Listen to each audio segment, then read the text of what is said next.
Willow street के आखिर में इस भयानक राज को जानने के बाद मैं शहरी कहानियों पर फिर कभी शक नहीं करूंगा।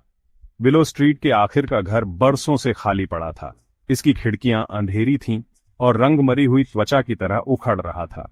स्थानीय लोग उस परिवार के बारे में फुसफुसाते थे जो कभी वहां रहता था।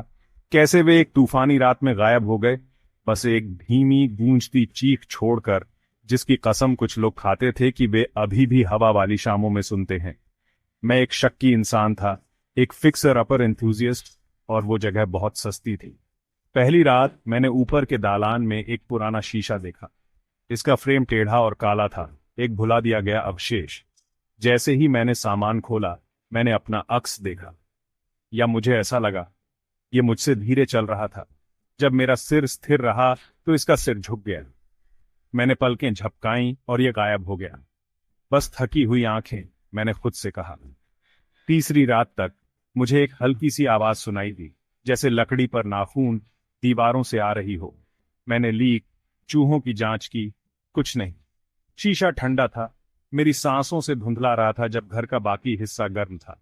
उस रात टैपिंग की आवाज तेज थी, करीब थी। मेरे बेडरूम का दरवाजा चरमराकर खुल गया और चांदनी में मैंने उसे देखा। शीशे में एक परछाई वहां खड़ी थी, जहां कोई परछाई नहीं होनी चाहिए थी। ये मेरी नहीं थी। मैंने सोना बंद कर दिया। टैपिंग फुसफुसाहट में बदल गई। नाम, विनती, अस्पष्ट शब्द। परछाई और गहरी होती गई। इसकी आंखें खोखले गड्ढे जो मेरा पीछा करते थे। कल रात मैंने शीशे को एक चादर से ढक दिया, लेकिन फुसफुसाहट चीखों में बदल गई और चादर सुबह तक फर्श पर पड़ी थी, किसी गहरे और चिपचिपे पदार्थ में भीगी हुई। आज मैंने जाने की कोशिश की। सामने का दरवाजा हिला तक नहीं, खिड़कियां नहीं टूटी, और अब जैसे ही मैं यह लिख रहा हूं, टैपिंग वापस आ गई है, ठीक मेरे पीछे। मुझे अपनी गर्दन पर इसकी सांस महसूस हो रही है, ठंडी और नम। शीशा फिर से खुला है और परछाई करीब है।